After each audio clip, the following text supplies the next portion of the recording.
3 Seas. 12 European countries.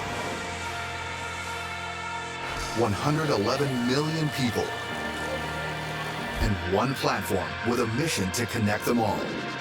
The 3 Seas Initiative. With future-proof investments and global strategic partners, the 3 Seas Initiative opens opportunities to disrupt and shape the future economy and to foster cross-border cooperation in the fields of energy, transport, and digital infrastructure. The 3 Seas region has already become the front-runner in economic growth in Europe, making it especially exciting and rich in prospects. As one of the 3 Seas countries, Latvia is on a mission to become the headquarters of sustainable innovations. We invite all decision makers, investors, authorities, and entrepreneurs to join our cause at the 3 Seas Initiative Summit and Business Forum in Riga on the 20th and 21st of June.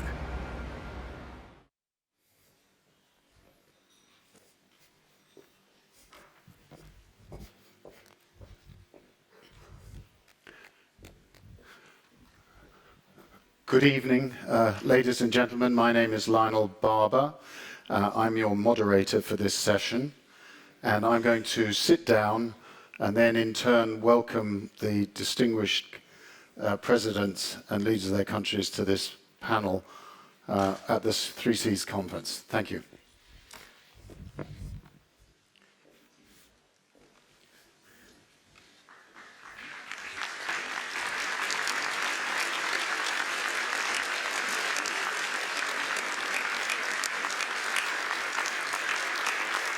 So, President Eglis Levits, President Rumen Radev of Bulgaria, Mr. Andrej Plenković, Prime Minister of the Republic of Croatia, Mr. Milos Vystrčil, President of the Senate of the Parliament of the Czech Republic, Mr. Alek Haris, President of the Republic of Estonia, Valdis Dombrovskis, who's the Vice President of the Commission, Franz-Walter Steinmeier from Germany, the President, Mr. Gitanas Nausėda, President of the Republic of Lithuania, and finally, Mr. Andrzej Duda, who is the President of the Republic of Poland. Now, just one word.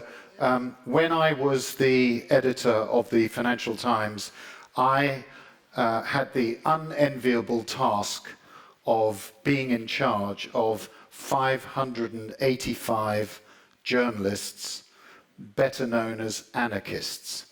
And it was a difficult job. Today, my job is much harder because I have presidents and prime ministers, and they will all want to make their contribution, which will be fascinating. But please, if I may say, gentlemen, can you just keep your answers reasonably brief? Because otherwise, yeah, well, I knew you were going to be difficult, President Steinmeier, but otherwise I would be forced to be the editor, and it's not very pleasant. Anyway, there we go. So, just to start, we've obviously had a meeting of the heads of state in terms of discussing 3 Seas initiative. We are aware of the grim facts of the war. But I'm going to ask the President of Latvia, President Levits, give us a sense of what was discussed this afternoon and where you've come down in terms of a positive declaration. Yeah, thank you very much. We have discussed 3 main points. First point is what is the mission of the 3 Seas initiative. And we confirmed, of course, it's politically inspired but commercially driven. So the main task of the initiative is to promote investments especially in 3 areas, infrastructural areas. Energy, which became more and more important because of the war against Ukraine, transport and digital. We discussed this project and how to promote further investments in these areas. So second question, of course, is Ukraine, because the security situation, but also economic situation, political situation in Europe has fundamentally changed since the last summit in Sofia, hosted by colleague Rumen Radev. So, and how to react to that? We are all supporting Ukraine. It was a common sense of all the 12 member states of the Three Seas Initiative. We supporting also to give the Ukraine the candidate status for the European Union, and to work closer with Ukraine also within the initiative of Three Seas. Also, President Zelensky has a video message to us, live video message. So he explained also the situation in Ukraine, European commitment of Ukraine, and we all agree that Ukraine belongs to Europe, and Europe is incomplete without Ukraine. So this is a very strong message and in line with politics of the whole European Union. I should mention that in the initiative there are 12 member states of the European Union, all member states, so quite a half of the 27 members, and it is a region of economic growth, because the economic growth in our region is much more faster as in general, and also with a growing political weight within the European Union. Also, for example, in the crisis after the beginning of the war in Ukraine, it was also visible the leadership of member states of this region. So, Ukraine, second point. Third point, very important, also the announcement of United States to participate in the Three Seas Initiative Fund. And I think it is a very good sign that the United States is committed to this region, and we are sharing the same goals, and it is in the interest of all three stakeholders, I would say, in the interest of the Three Seas Initiative countries, in the interest of the United States, and in the interest of the whole European Union, or the whole Europe. So I welcome and thank for this commitment and this participation of the United States.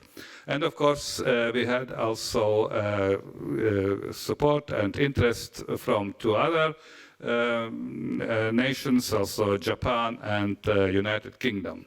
So we see that the initiative which started 7 years ago is growing, is becoming more concrete, and I think with a growing economic and political weight. I think this was in principle the main objectives of our summit this year, and next summit will take place in Bucharest. It would be organized by President Iohannis. So, thank you. Thank you for that admirably concise summary of the discussion. I'm aware that Prime Minister Plenković, you have a plane to catch. So I'm going to actually invite you, not just because of the plane, but also because Croatia has been a driving force behind the Three Seas initiative. So from your perspective, what opportunities do you see go forward? We're going to talk about the way the strategic context has been changed because of the war, but perhaps you can focus on opportunities first. Thank you very much, Lionel. Good evening, everybody, and big thanks to President Levits and Prime Minister Karinš and Vice President of the Commission, Dombrovskis, for having hosted us here in Riga. Croatia indeed was one of those countries that initiated the whole Three Seas Initiative cooperation, linking the Baltic, the Black Sea and the Adriatic, and I am very pleased that we are really now showing strength, continuity and resilience. We are of course faced with the entirely new context.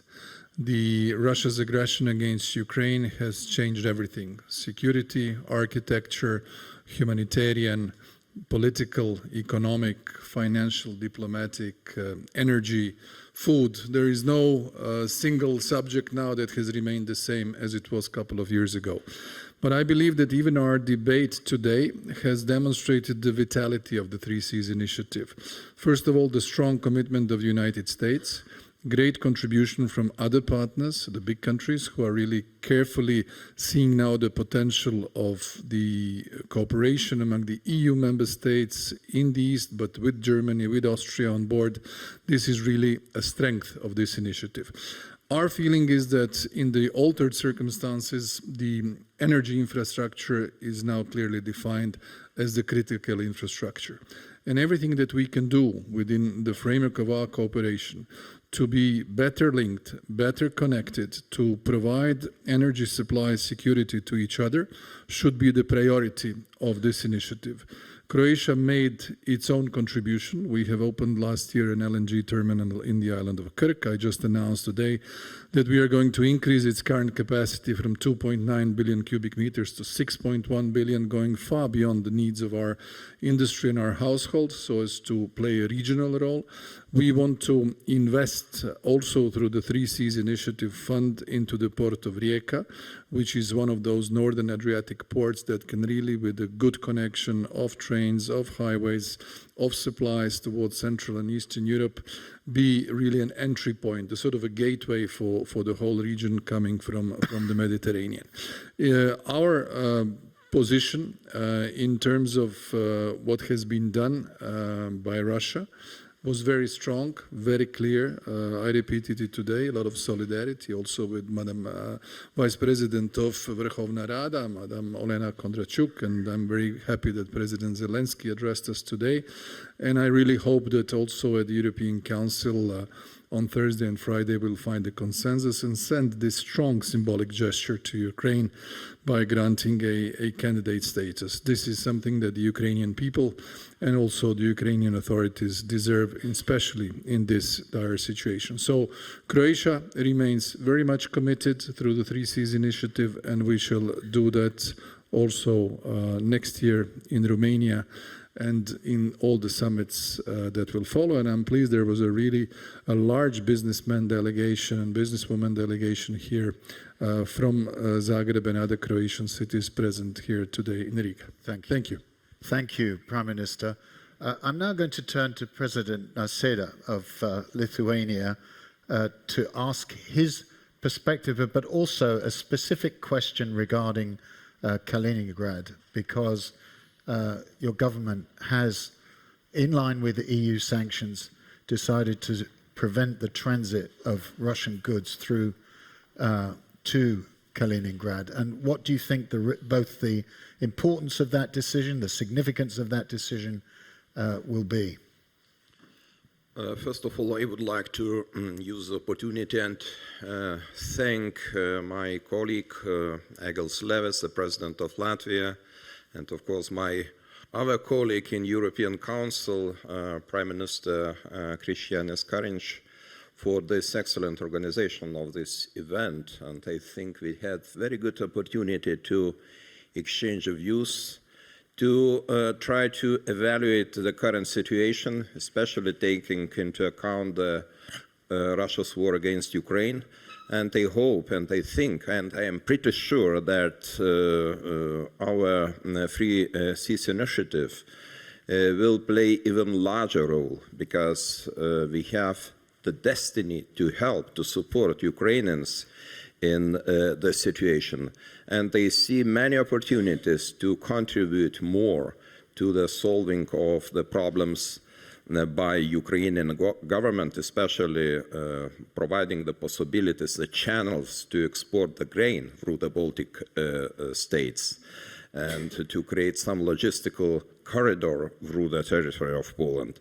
On the other hand, we also had the opportunity with my colleague President Andrzej Duda and by the way, Egils Levits, to open the gas interconnector Poland-Lithuania, which is also a very important step in creation of more resilient energy infrastructure, which will be suitable and very helpful to have more alternatives to supply the energy, also not only to the Baltic region through that LNG terminal in Klaipėda seaport, but also to the south countries, to Ukraine, to Moldova in the future.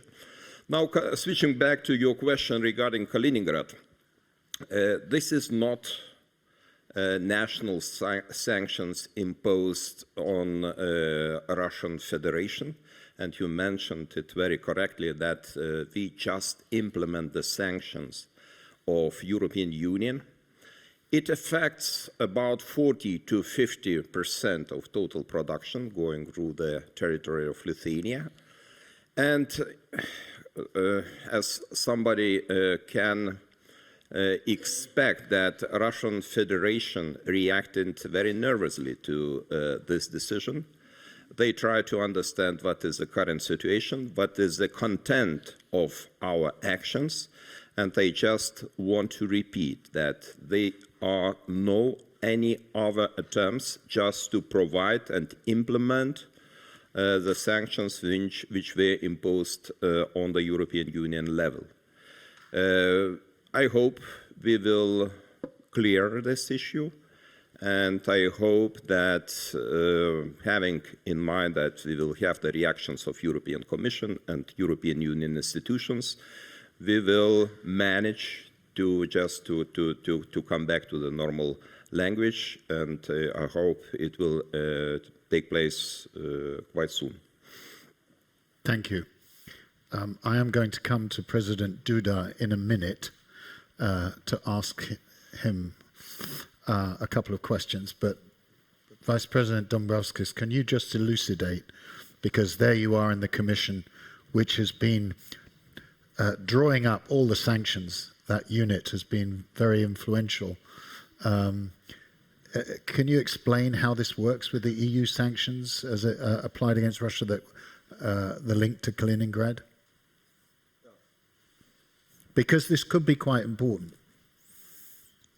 Yeah, well, as regards EU sanctions against Russia, let me start with a broader point. It's very clear that we need to continue to provide all necessary support to Ukraine, and we need to continue to apply sanctions against Russia to put pressure on Putin to stop its aggressive war. And so from the European Commission side, that's exactly the approach we are taking concerning this issue.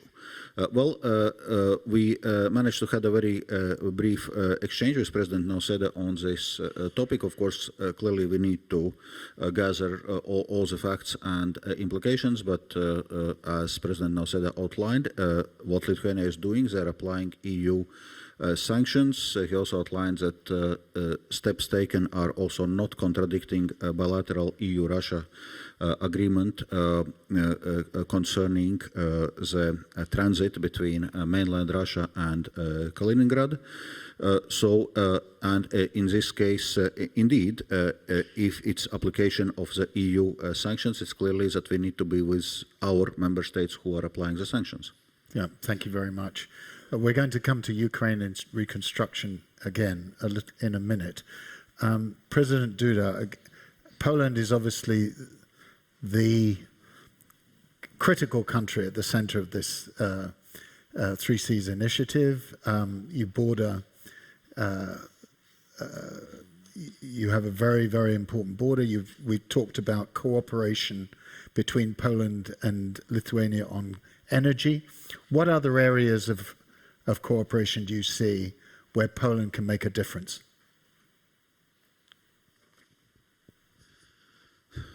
Well, thank you very much. And what can I say now? I remember this day when I met President of Croatia, Madam Kolinda Grabar-Kitarović, first time. That was September 2015, and in Krakow, and she proposed me to start a cooperation in a matter of gas supplies. She said that they are planning in Croatia to build to establish the LNG terminal on Kirk Island, and she said, and you are building your LNG terminal in Świnoujście. That was true because the terminal was under construction. And we finished that issue in 2016. And she said, and we should join our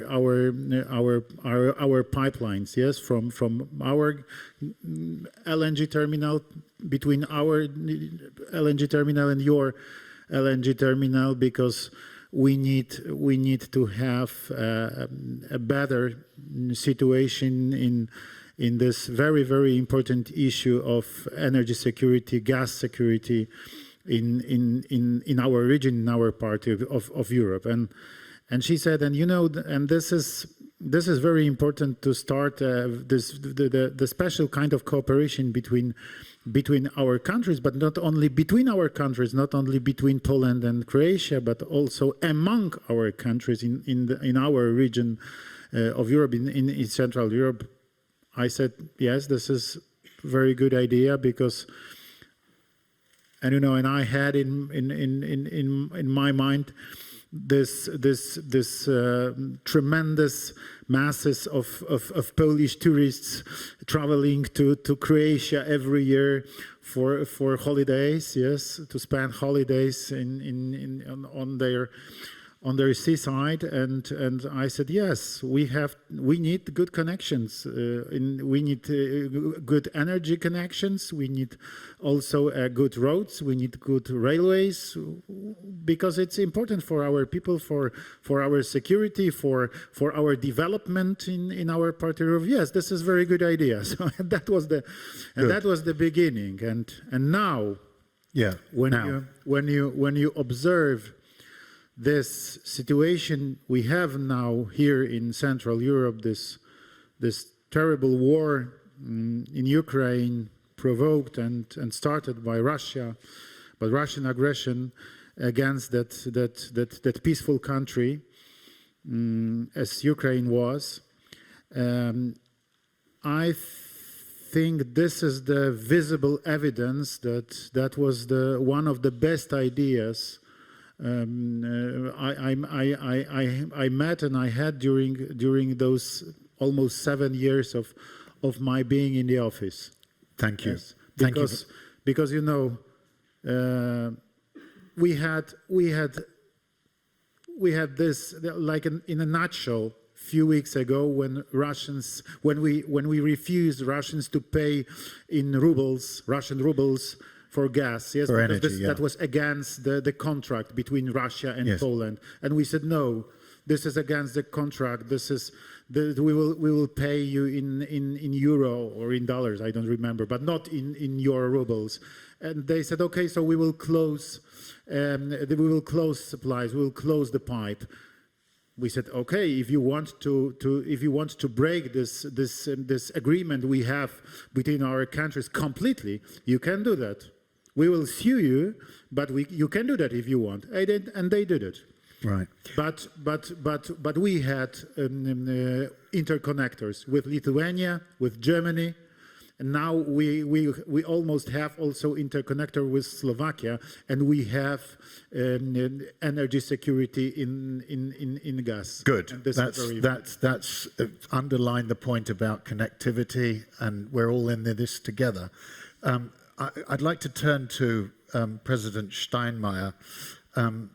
Germany, again, it's strategically placed, facing east and west. Are there any constraints on Germany joining this initiative full time, or do you want to stay as a kind of strategic partner? And what are the arguments in your? You are a former two-time foreign minister of Germany, well versed in foreign policy. What are the arguments going through your head as you balance this? First of all, I'm happy to be with all of you, my dear friends from the initiative, and we are here in the most difficult situation for Europe we are faced to. So therefore, I think first of all, not only thanks for the organization of this meeting, but I think we should be a little bit proud regarding the European Union and NATO, that in this very difficult situation we are keeping solidarity and unity, perhaps in a size that we ourselves never expected before. Secondly, this is not my first meeting of the 3Cs initiative I'm joining to, and I remember years ago, during my capacity as foreign minister, there was a critical discussion inside the 3C initiative member countries if others, which are not exactly part of the region in Eastern and Central Europe, should join the conference and the initiative. And I was happy in those days as foreign minister to be invited as a partner and a guest. So therefore, during the last years, we have intensified our cooperation. We have a common project when it comes to cross-border infrastructure and energy platforms, especially with Poland, for instance. So therefore, we are on the way, and I can imagine that the German government one day in the next years is deciding for the application for being a member of the initiative. So do you have candidate status? Something similar, yeah. In between. Thank you. A Czech Republic perspective, please, on this. But again, let's talk about the sort of opportunities from Prague's point of view.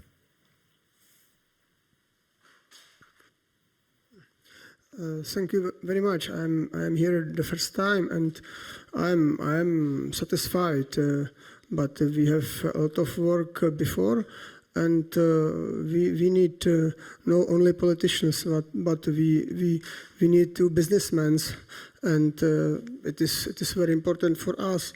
And we will see. Yes, our situation isn't good. Ukraine needs our support, and I'm satisfied with them that I heard here that support is here, and it is very important for us, for Czech Republic, and that's all. You said that I have to be shortly. Yes. Yeah. No, maybe not that short, but anyway, but that's fine. I want to make sure that everybody is included in this panel discussion, and I think hearing from Estonia would be extremely valuable. And again, looking forward at a new narrative, the opportunities. We're going to come to Ukraine in just a minute. Please, sir. Thank you. First of all, I would also like to thank the organizers of this meeting, especially with business partners. Well, Estonia can actually quit this initiative because we benefited already. That means we got sustainable data center in Estonia. It costs around 70 million, so it's good for us. But this initiative is not meant for that. But we all benefit and then we quit. So, but from our perspective, what I want to say is that we should get closer to the minds of people, especially to the minds of businessmen.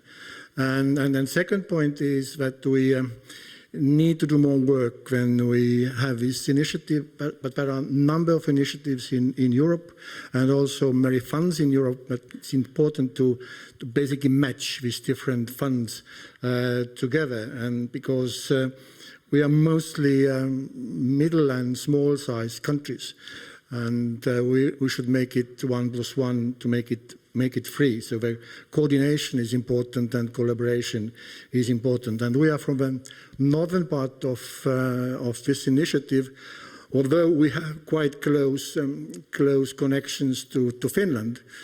Actually, this initiative is nothing new. It was already in 1920s, and then Finland was supposed to be a part of it as well. But we don't have many connections to the southern part of Europe. And you can imagine if we need some kind of humanitarian corridor or military connections between south and north, at the moment it's almost impossible. And we also see the lack of these connections because of the war in Ukraine. So we can't get even grain out of this country. So we should all benefit, as I said in the beginning.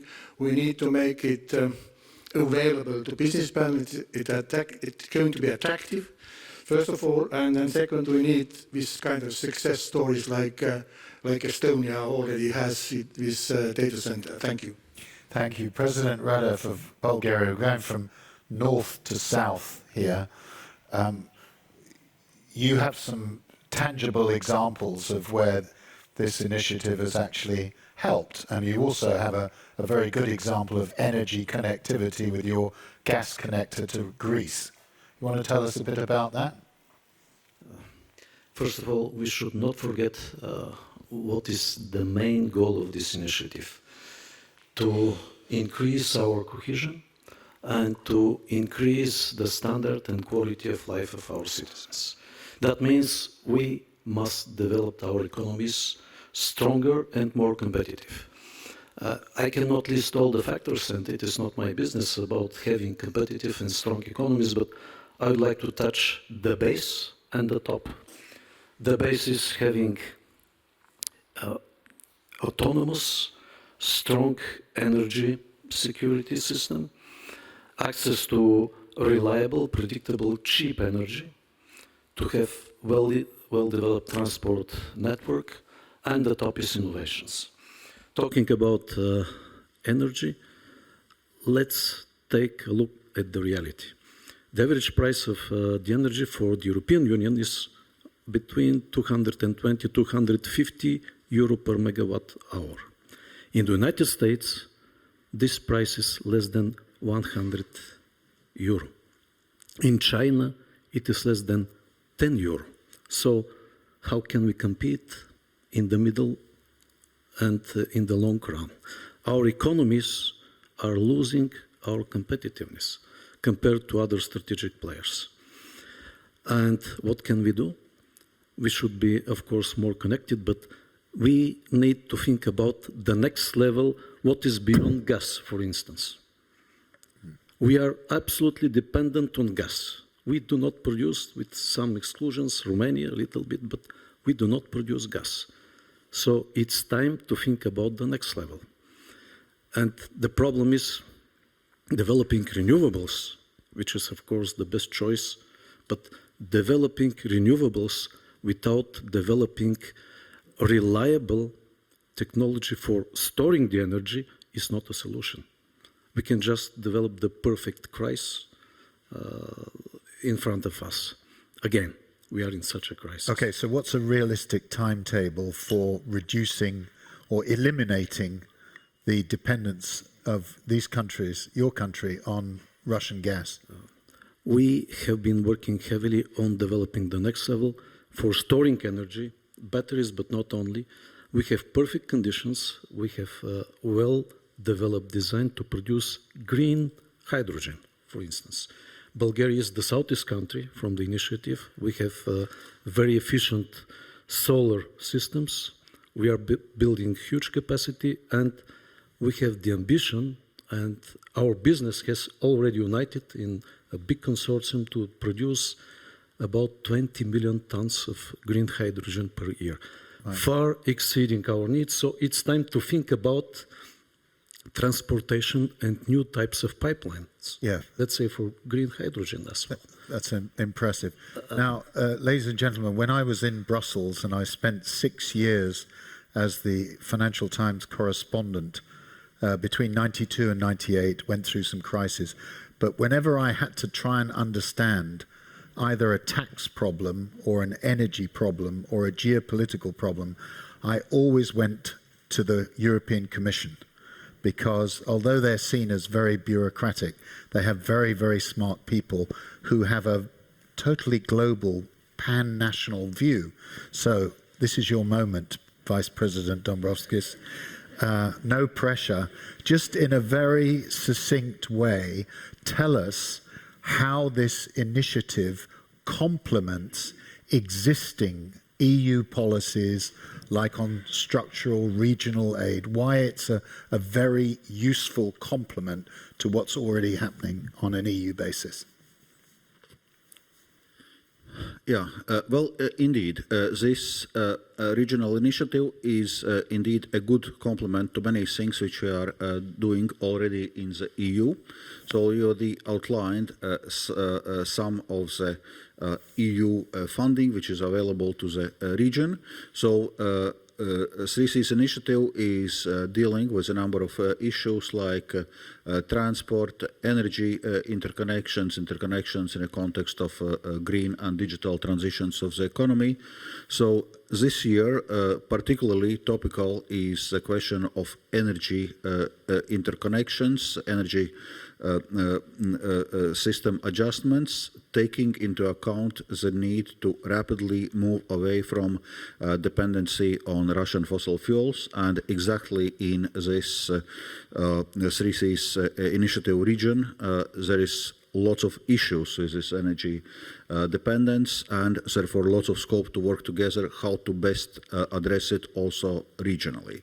And for this to be successful, it's important that available EU funding like cohesion policy, recovery and resilience facility, Connecting Europe facility, Global Gateway initiative, that all this available funding is used in a synergy and in a coordinated way. And from that point of view, from European Commission side, we very much welcome that this is also reflected in a joint statement, in a sense also calling for countries of the 3C's initiative to coordinate the implementation of their national recovery and resilience plans to indeed ensure maximal synergies, because that's what also the 3C's initiative is basically about.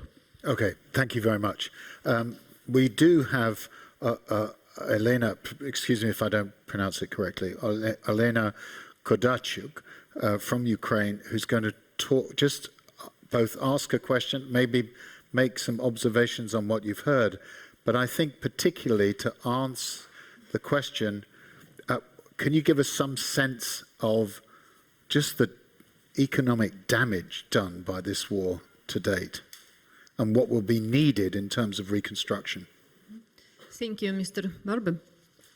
I speak Ukrainian because it will be easy for me to say some emotions. But Markian, help me if you want. Yes, to translate.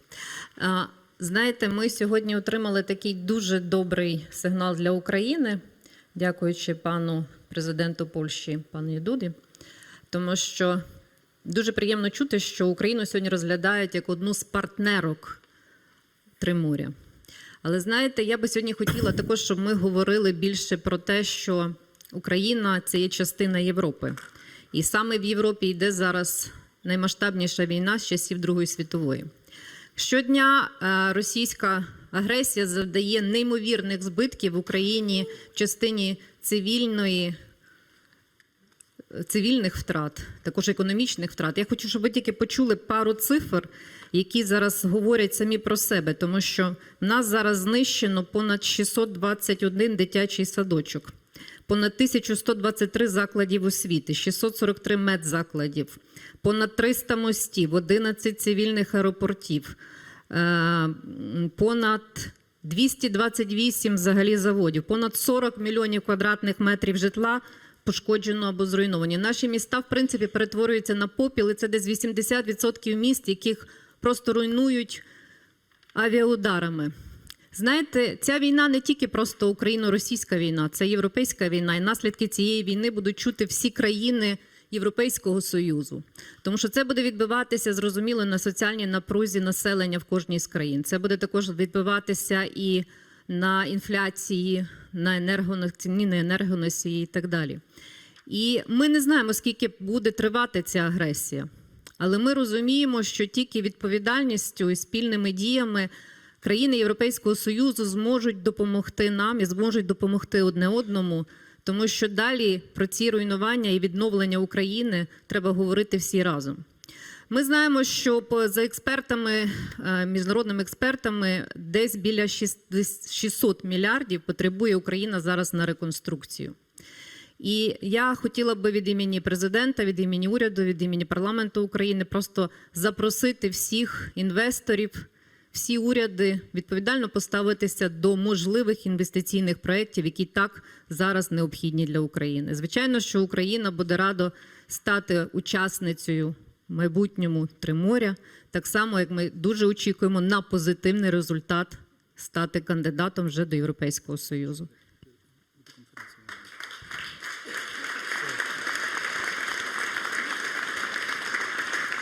So, thank you, Lionel. I will try to translate very briefly.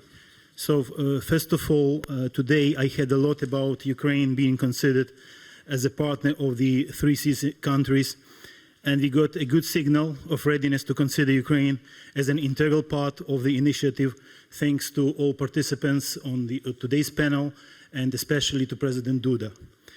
And I would like us to talk about Ukraine as a part of Europe, which unfortunately is a part of the largest war since World War II. The Russian aggressor strikes on Ukraine's civil and industrial infrastructure only on a daily basis. As of now, the list of damaged, destroyed or seized objects includes 621 kindergartens, 1,123 educational institutions, 643 medical institutions, 228 factories and enterprises, 295 bridges and crossings, 12 military airfields and 11 civilian airports. More than 40 million square meters of housing were damaged or totally destroyed. Some cities are actually destroyed by more than 80%, 90%. The total material damage is estimated at 600 billion euros, and this amount is growing every day. These losses are not only ours, and this is not just the Russian-Ukrainian war. After all, the consequences of the Russian invasion of Ukraine are being felt today in every EU country, and especially in the countries of the 3Cs initiative. This war directly threatens global and European food and energy security. Rising prices, slowing European economies, inflation, social tensions, and rising poverty. All this is already affecting and will affect the political stability of each EU country. Unfortunately, we do not know how long the aggression will last. But we know very well that it is our common responsibility to win this war and to start rebuilding Ukraine. Therefore, on behalf of the President of Ukraine, the Parliament and the government, I invite everyone to take part and to participate in the reconstruction process. We're really looking forward to get the most acceptable status in the 3Cs initiative, and we are looking forward to get good results in the upcoming EU summit, where Ukraine we believe will get the status of the candidate to EU. Thank you. Thank you.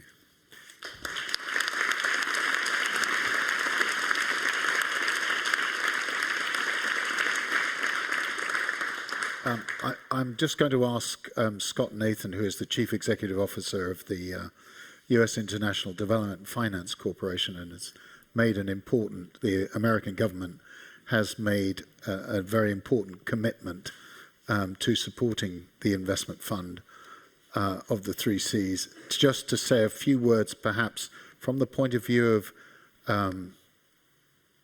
the reconstruction effort and how what's been said in Washington about potential support in line with the Europeans. Well, thanks very much, Lionel. And as you said, we're delighted to be here on behalf of the United States to support the 3Cs Initiative Investment Fund. And the announcement today of a $300 million commitment of financing was very important for that. But in regard to your question about Ukraine, we very much look forward to the day when reconstruction efforts can begin in earnest. There's obviously reconstruction going on all the time. But it's our belief that it will require strong coordination amongst all donor nations that are looking to support the reconstruction of Ukraine. This is important in order to not overwhelm Ukraine with good intention, but instead provide coordinated support at the highest level possible in order to stabilize the situation and be in line with the capacity of the Ukrainian government, which would be overwhelmed if every country individually, without a strong level of coordination, both by individual countries, but also obviously by all multilateral organizations as well, to make sure that we're doing all that we can to rebuild and support the efforts of the Ukrainian government. Thank you. Thank you very much. President Duda, there was a reference earlier to a grain corridor going north to the Baltic ports. Is this feasible, and what role will Poland play?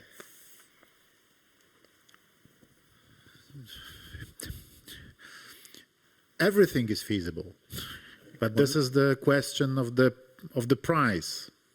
How expensive will be this process, and how expensive will be the ton of the grain transported this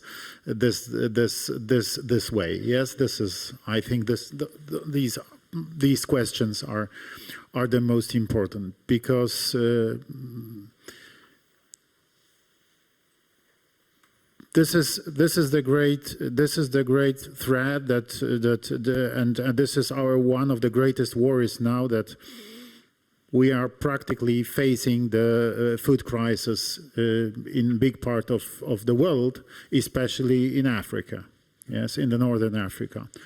And 3 weeks ago, I visited Egypt, and I talked with the president of Egypt a lot about this issue. So the situation is really very difficult. There are some negotiations conducted by Secretary General of the United Nations, and I think that, and I hope that he will find some solution for this very, very difficult situation. But of course, well, I don't know the answer now. Yes. No, but you do know that President Putin is saying with a straight face that the West is responsible for the food shortages which are affecting and will affect countries in Africa and elsewhere. And so he's getting away with this. Yes, but we know very clearly who is right and who is lying. Yes, and we know who invaded Ukraine.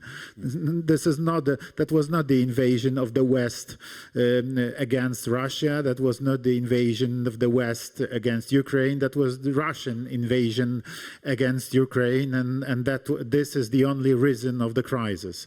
So Russia is responsible for this crisis we have now, and for this crisis, I'm afraid, food crisis in the future, and this from this point of view, the situation is very clear. The responsibility is also very clear. Thank you, Vice President Dombrovskis.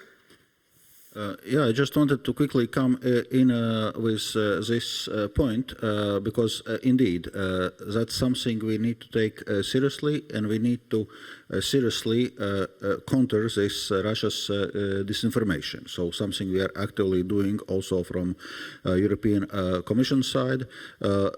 Just last week we had a 12th ministerial conference of the World Trade Organization where the food security issues were actually very prominent. We managed to agree a declaration, also a decision of exempting World Food Program for any export restrictions and so on and so forth.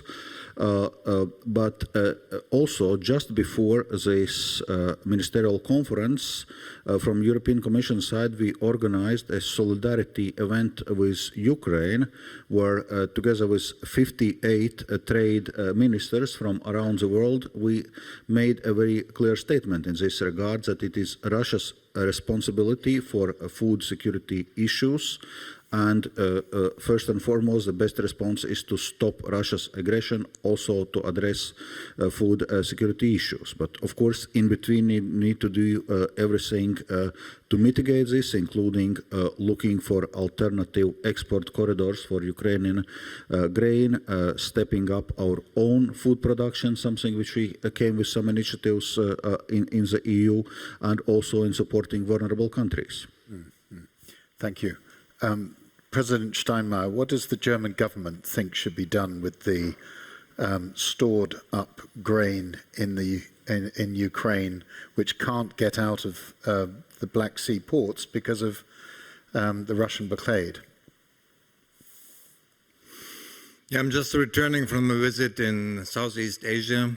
I've been in Singapore and in Indonesia, and you won't believe it, but thousands of kilometers away from the region of war, they are feeling already the crisis, the food crisis, the rising prices for grain and especially for wheat.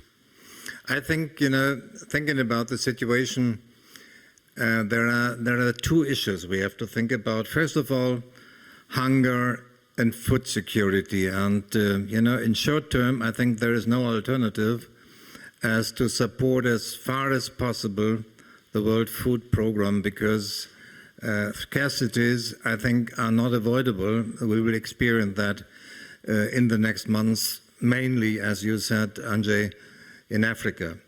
But it's not only about hunger and food security. I think it's also about political stability.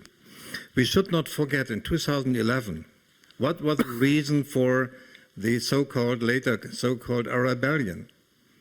It was the price of bread in Tunisia. And so therefore it's not only hunger, it's also about political stabilities. And at the end, you were mentioning that it's a fight about narratives. Some weeks ago I have been visiting some countries in Africa. I was not in Egypt, but I made similar experiences. The Russians are quite successful by distributing their narrative that the West, NATO are responsible for food shortages around the world. And so therefore I think we have to be, as Commissioner was just saying, we have to be very present, not only here in Europe with conferences, but also in the African states by telling the story, or as Andrzej Duda was saying, by telling the truth that Russia was invading in Ukraine, that this is a brutal aggression against Ukraine, and that this is the reason why Ukraine is not able to export the wheat to the rest of the world. We have to repeat it and repeat it if we don't want risk that the Russian narrative is convincing to many members in the regions, especially in Africa. So I'm now going to address the leaders of the Baltic states, and I had a particular question regarding Russia. And if you can forgive me, just very briefly, 9 years ago, I got a call on a Sunday lunchtime from the Russian ambassador in London saying, would I like to have dinner with President Putin? And so I thought about it for about 0.5 seconds and said yes. So I went along, and we were about 10 people in the room, and Mr. Lavrov was there, and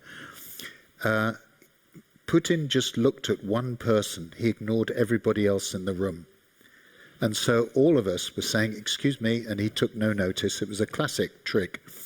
And so when it came to me, I decided to speak to him in German and say, well, if you want to understand the world economy, you have the various countries with adjusting in the middle of the sovereign debt crisis, Mr. Dombrovskis, which you know all about. Anyway, I mentioned Spain, Italy, Portugal, France, and then I said, and the Baltic states.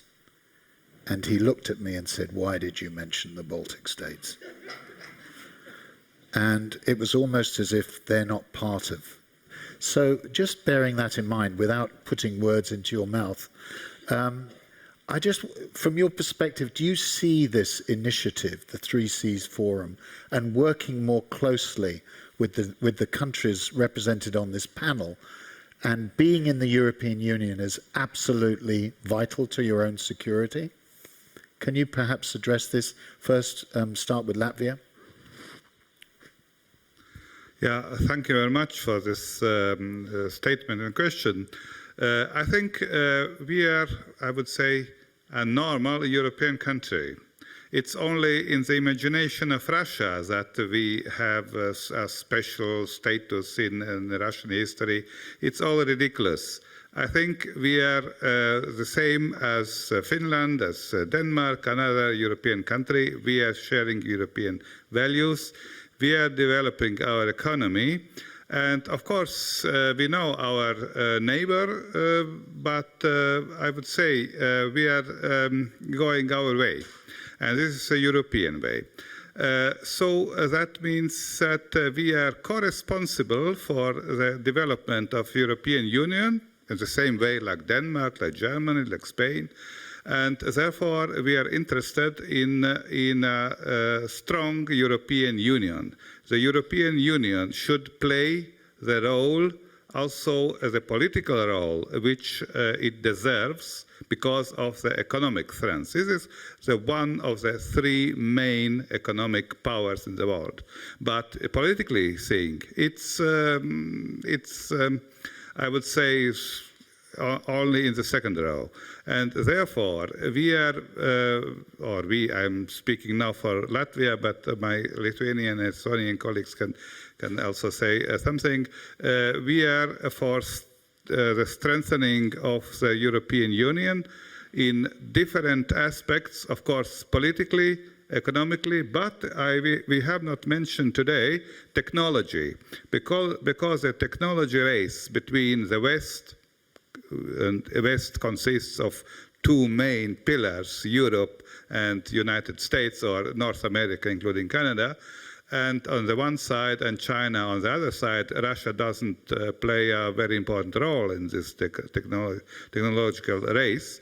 So, but the technology, the new technology which will be ready in a few years, will also determine the political weight and also, I would say, the military weight. Thank you. And therefore, we are for strengthening of the European Union. We are,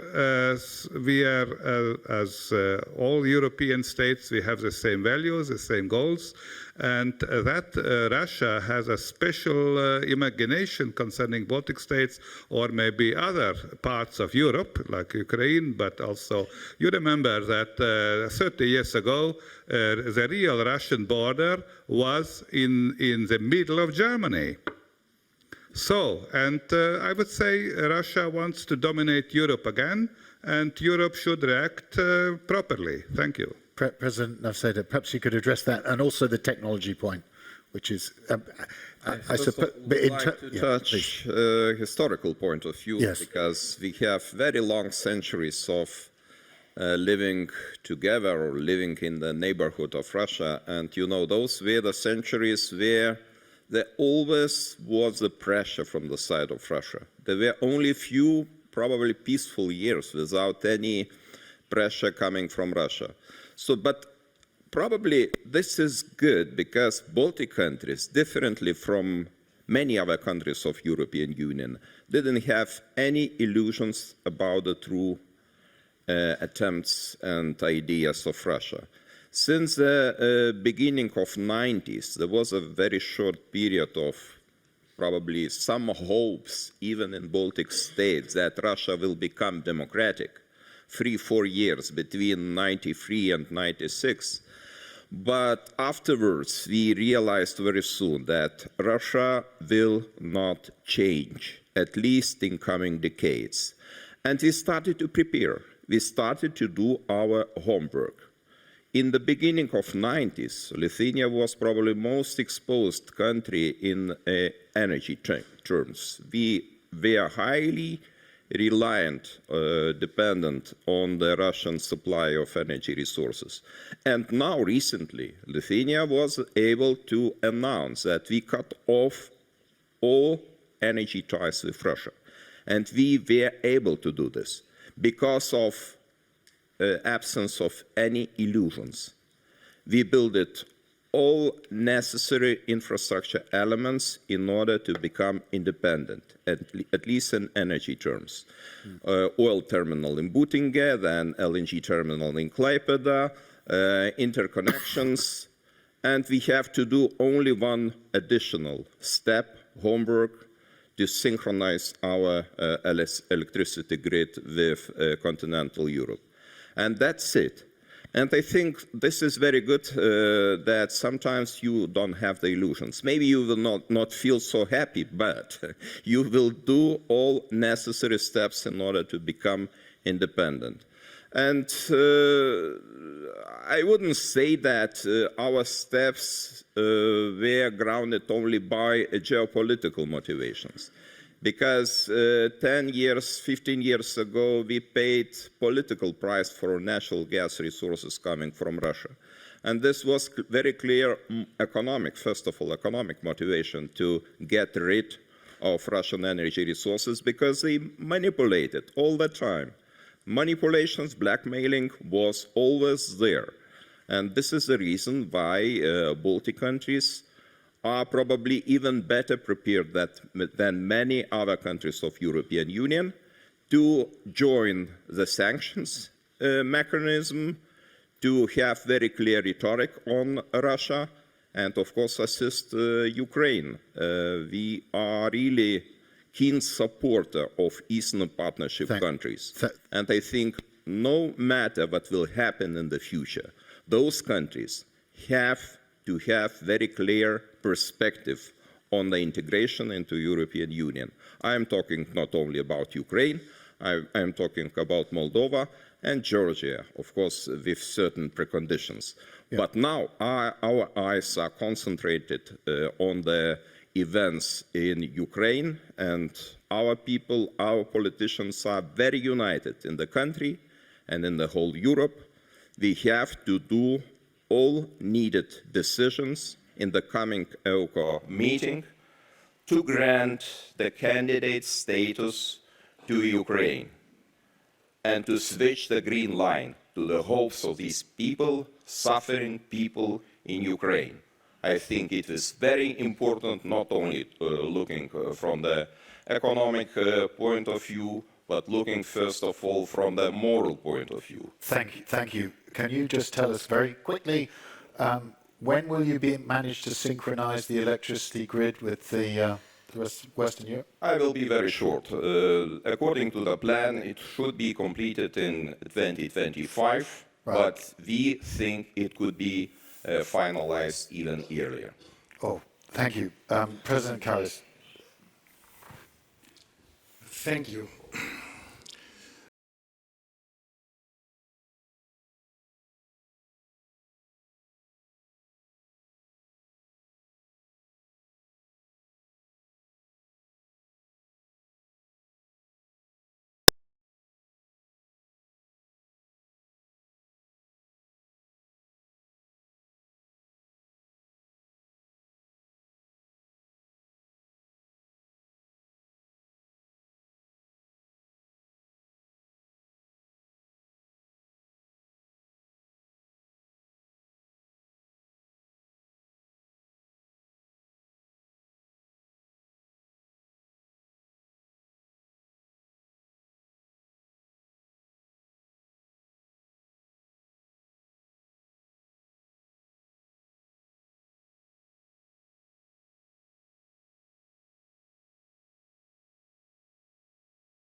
And with this decision, we are clearly sending a signal to those countries that they are not staying in some kind of Russia's imagined influence zone or something like this. So this is a symbolically important step we are taking right now. And the next steps depend also already on the countries themselves, how they are approaching themselves with the EU. Thank you. President Duda, a big challenge for you. You've only got 1 minute to answer this question. You've already using up your seconds, but we anyway, have go on. Estonians, Latvians, Lithuanians, Belarusians, Poles, and Ukrainians. We have long history of more than 500 years of tradition of wars against Russia here in this part of Europe. And we are still here. Fine, good. Thank you.